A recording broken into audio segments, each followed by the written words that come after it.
अद्य वयं कक्षा षष्ठी सूक्ति स्तवकः अध्ययनं करिष्यामः।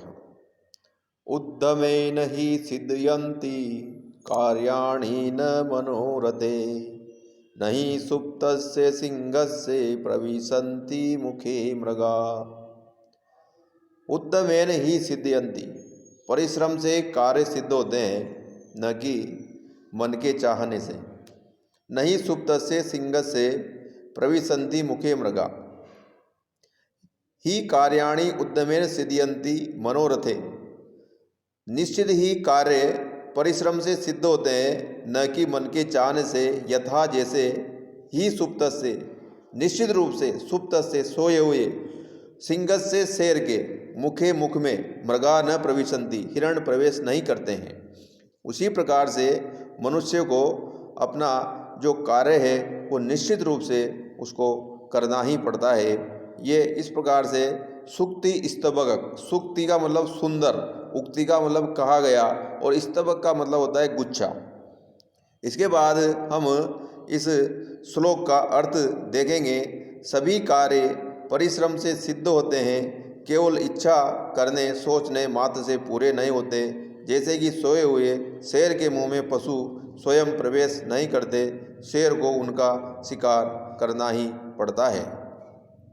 इस प्रकार से हमने इसके ये शब्दार्थ हम देखेंगे। उद्यमेन सिद्धयन्ति, इस प्रकार से हम दूसरे श्लोक को हम अध्ययन करेंगे। पुस्तके पठित पाठे पाठ जीवने नैव साधित, किम भवेत् तेन पाठेन जीवने यो न सार्थकः।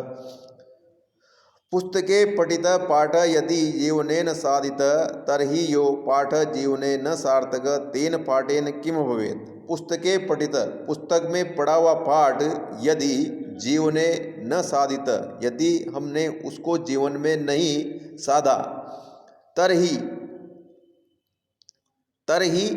तो यो जो पाठ, जो पाठ हमने जीवने न सार्थक, जीवन में जो सार्थक नहीं हुआ, तेन पाठेन किम भवेत्, तेन पाठेन किम भवेत्, तेन पाठेन किम भवेत्, उस पाठ के पढ़ने से क्या हो, यानी कि उस पाठ के पढ़ने से क्या लाभ होता है। इस प्रकार से हमने पुस्तक में पढ़ा हुआ पाठ ज्ञान यदि जीवन में उपयोग नहीं किया, अतः जो पाठ जीवन में सार्थक उपयोगी नहीं है, तो उस पढ़े हुए पाठ का क्या हो, अर्थात उससे क्या लाभ। अब हम इसके बाद में आपको उसके जो है शब्दार्थ हम आपको बता रहे हैं। तीसरा श्लोक है, प्रिय वाक्ये प्रदानेन सर्वे तुष्यन्ति मानवाः, तस्माद् प्रियम ही वक्तव्यम वचने का दरिद्रता। अन्वय देखेंगे हम। सर्वे मानवा प्रिय वाक्य प्रदानेन तुष्यन्ति, तस्माद् अस्माभिः प्रियम ही वक्तव्यम वचने का दरिद्रता अस्ति। सर्वे मानवा, सभी मानव, प्रिय वाक्य प्रदानेन, प्रिय वाक्य बोलने से, मीठी वाणी बोलने से, तुष्यन्ति प्रसन्न होते हैं, तस्मात् इसलिए, अस्माभि हमारे द्वारा भी, प्रियम प्रिय ही, वक्तव्यम बोलना चाहिए, मीठे वचन ही बोलना चाहिए। वचने का दरिद्रता, वचने का, वचन बोलने में, वाणी के, मीठी वाणी बोलने में कैसी कंगाली है। अर्थ हम देखेंगे इसका। प्रिय वाक्य बोलने से सभी मनुष्य प्रसन्न होते हैं, इसलिए हमें प्रिय मधुर वाणी ही बोलनी चाहिए। बोलने में क्या गरीबी, अर्थात बोलने में कंजूसी क्यों। शब्दार्थ हम देखेंगे इसके, प्रिय वाक्य प्रदानेन। इसके बाद हम चौथा श्लोक देखेंगे। गच्छन् पिपीलको याति योजनानाम शतम्।